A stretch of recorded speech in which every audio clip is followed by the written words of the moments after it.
Nabi Lut lahir dan diasuh oleh pamannya yang juga utusan Allah Subhanahu wa taala, yaitu Nabi Ibrahim. Secara silsilah, ayah Nabi Lut bernama Haran bin Taher. Haran merupakan saudara kandung dari Nabi Ibrahim. Haran memiliki saudara kembar bernama Nahur.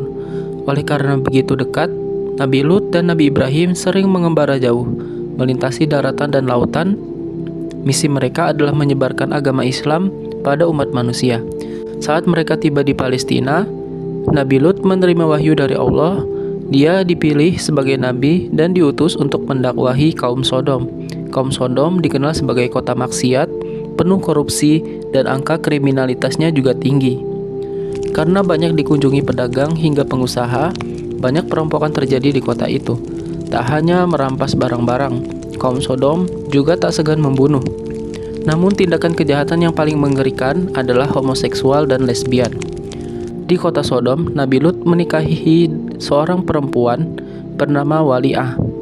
Dari pernikahan tersebut, mereka dikaruniai oleh dua putri, yaitu Raitsa dan Zagrata. Namun, perjalanan rumah tangga Nabi Lut rupanya juga tidak mulus. Istrinya menjadi musuh dalam selimut. Segala rencana dakwah Nabi Lut kerap dibocorkan kepada orang-orang. Kota Sodom menjadi tempat pertama kegiatan homoseksual dan lesbian. Sepanjang sejarah umat manusia, tidak ada manusia yang menjalankan praktek homoseksual maupun lesbian sebelum kaum Sodom. Pasalnya, praktek penuh maksiat ini menjadi hal yang biasa di kota Sodom. Semua orang terlibat dan tanpa malu-malu mengakuinya di muka umum. Mereka begitu bangga dengan apa yang mereka lakukan. Selain kerusakan moral, akhlak kaum Sodom juga sulit dibenahi. Mereka tak beragama, tidak manusiawi, dan tidak memiliki rasa belas kasih. Mereka terbiasa melakukan pencurian, perampokan, hingga pembunuhan. Pada prinsipnya, orang yang kuat akan berkuasa, sementara orang yang lemah akan menjadi korban penindasan. Suatu ketika Nabi Lut menghampiri orang-orang di kota dan menyatakan bahwa dirinya seorang nabi utusan Allah. Apakah kamu tidak takut kepada Allah dan tidak mau menaatinya? Sesungguhnya saya adalah utusan Allah yang dapat dipercaya untuk kalian. Jadi takutlah kepada Allah, pertahankan tugasmu kepadanya dan patuhilah aku. Mendengar ucapan Nabi Lut, kaum Sodom langsung mencibir. Mereka mencurigai Nabi Lut memiliki maksud terselubung. Orang ini telah memasuki kota kita, lalu menyuruh kita untuk menghentikan apa yang sedang kita lakukan. Jelas, dia pasti mendapatkan sesuatu dari ini. Namun Nabi Lut segera membantahnya. Tidak ada hadiah yang saya minta dari kalian untuk itu. Hadiah saya hanya dari Allah. Tak berhenti di sana, Nabi Lut kemudian berdakwah tentang homoseksualitas. Nabi Lut mengingatkan mereka bahwa homoseksual maupun lesbian adalah kegiatan yang tidak bermoral. Nabi Lut lantas berkata, apakah kamu mendekati laki-laki di antara dunia dan meninggalkan orang-orang yang Tuhan menciptakan untukmu sebagai istrimu? Tidak, kamu adalah orang-orang yang melampaui batas.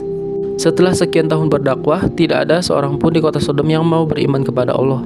Satu-satunya keluarga muslim di kota Sodom adalah keluarga Nabi Lut, dan tidak semuanya beragama Islam. Hanya Nabi Lut dan kedua putri yang taat dalam agama, sementara sang istri tetap tidak beriman. Karena itulah Nabi Lut berdoa kepada Allah Subhanahu wa taala. Dia meminta pertolongan untuk melawan kaumnya yang tidak beriman dan masih suka bermaksiat. Sebagai jawaban atas doa Nabi Lut, Allah kemudian mengirimkan 3 malaikat yang menyamar sebagai laki-laki ke rumah Nabi Ibrahim sebagai tamu. Namun Ibrahim gagal mengenali para malaikat tersebut. Dia lantas menyiapkan hidangan untuk para tamunya, namun ketiga laki-laki itu menolak makanan tersebut. Takut sekaligus penasaran, Nabi Ibrahim lantas bertanya, "Siapa kalian?" Malaikat menjawab, "Jangan takut, kami adalah para malaikat Allah. Kami telah dikirim kepada orang-orang Lut. Kami memberimu kabar gembira tentang seorang putra yang memiliki banyak pengetahuan dan kebijaksanaan." Nabi Ibrahim pun kini paham bahwa hukuman Allah Subhanahu wa taala bagi kaum Sodom sudah dekat. Namun dia juga mengkhawatirkan keselamatan Nabi Lut. Para malaikat itu pun meyakinkan Nabi Ibrahim bahwa Nabi Lut beserta keluarganya akan diselamatkan. Ketiga malaikat itu lantas bertamu ke rumah Nabi Lut. Tentu saja Nabi Lut terkejut saat melihat ketampanan mereka. Bagaimana tidak, mereka pasti akan menjadi korban kaum Sodom. Takut diketahui kaum Sodom, Nabi Lut segera membawa mereka masuk dan menutup pintu rapat-rapat. Nabi Lut juga berpesan kepada istri dan 2 putrinya agar merahasiakan kedatangan para tamu ini. Apabila kedatangan mereka sampai tercium kaum Sodom, habislah riwayat mereka. Nabi Lut merasa tidak sanggup menghadapi kaum Sodom yang sangat bengis dan haus bermaksiat itu. Namun informasi tentang keberadaan 3 laki-laki tampan begitu cepat tersebar luas. Istri Nabi Lut yang memang tidak beriman langsung membocorkannya kepada kaum Sodom. Itulah alasan mengapa dakwah Nabi Lut kerap gagal, sebab sang istri selalu membocorkan informasi apapun terkait dakwah Nabi Lut. Timbal baliknya, istri Nabi Lut menerima emas dan perak dari kaum Sodom. Apa yang dikhawatirkan oleh Nabi Lut akhirnya terjadi. Informasi tentang 3 laki-laki tampan langsung tersiar dari mulut ke mulut dengan begitu cepat. Tanpa menunggu waktu lama, mereka bergegas mendatangi rumah Nabi Lut untuk melihat para tamunya serta memuaskan hawa nafsunya. Namun, Nabi Lut tidak membuka pintu rumahnya. Kembalilah ke rumah masing-masing. Jangan ganggu tamu-tamuku yang datang dari jauh. Kalian sepatutnya memuliakan dan menghormatinya, seru Nabi Lut dari dalam rumah. Namun seruan Nabi Lut diabaikan begitu saja. Dia kini terkepung. Untuk yang terakhir kali, Nabi Lut memperingatkan kaumnya untuk menjauhi maksiat. Sebab Allah menciptakan manusia berpasangan antara laki-laki dan perempuan untuk menjaga kelangsungan umat manusia di muka bumi ini. Nabi Lut juga meminta kaumnya untuk kembali kepada istri-istri mereka dan tidak berbuat maksiat sebelum dilanda azab. Namun lagi-lagi semua upaya Nabi Lut tidak diindahkan. Mereka kian merengsek, ingin mendobrak rumah pintu Nabi Lut dari segala penjuru. Sesungguhnya aku tidak mampu lagi menahan mereka agar tidak menyerbu ke dalam rumah ini. Aku tidak memiliki senjata, apalagi kekuatan fisik yang dapat melawan tindakan mereka. Aku juga tidak mempunyai keluarga atau sanak saudara yang ditakuti kaumku. Aku merasa sangat kecewa karena sebagai tuan rumah, aku tidak bisa menjaga kalian dari gangguan mereka. Melihat ketakutan Nabi Lut, akhirnya para lelaki tampan itu mengaku pada Nabi Lut bahwa mereka adalah para malaikat Allah yang diutus untuk memberikan azab mengerikan bagi kaum Sodom.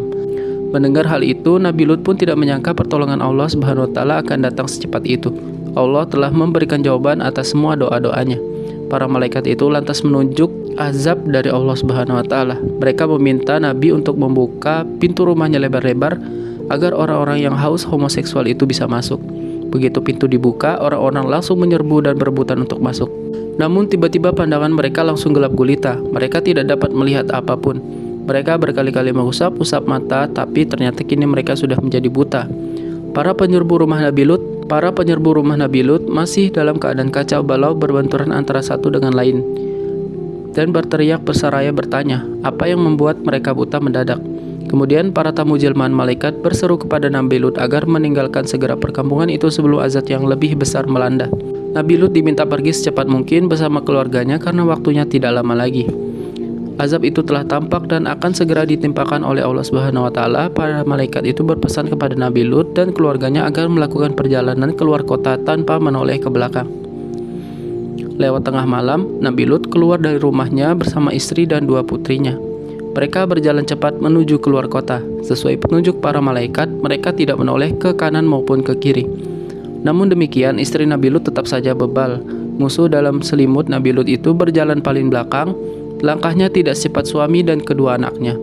Akan tetapi, si istri yang menjadi musuh dalam selimut bagi Nabi Lut berada di belakang rombongan Nabi Lut. Dia berjalan perlahan-lahan, tidak secepat langkah suaminya. Dia meragukan kebenaran perkataan malaikat soal azab yang akan segera ditimpakan ke kaum Sodom. Karena penasaran, dia pun menoleh ke belakang. Alhasil, azab itu kini menimpanya juga. Setelah berhasil melewati batas kota Sodom di pagi buta, bumi tiba-tiba berguncang hebat. Kota Sodom terombang-ambing seperti lautan. Angin bertiup segitu kencang dari segala penjuru. Ada hujan lebat disertai petir, batu bertebangan yang tampak sangat mengerikan. Sementara itu, orang-orang buta, kaum Sodom yang masih kebingungan langsung berlarian. Banyak di antara mereka yang tertimbun oleh reruntuhan bangunan, termasuk istri Nabi Lut. Dia termasuk orang-orang yang sangat munafik di hadapan Allah. Setelah peristiwa itu, Nabi Lut kembali ke Sodom dan memulai hari-hari baru untuk berdakwah. Dia masih tetap bersemangat untuk membawa kaumnya ke dalam Islam. Nabi Lut tetap memegang teguh iman dan berharap agar kaumnya bisa segera melihat kesalahan jalan mereka dan kembali ke jalan Allah.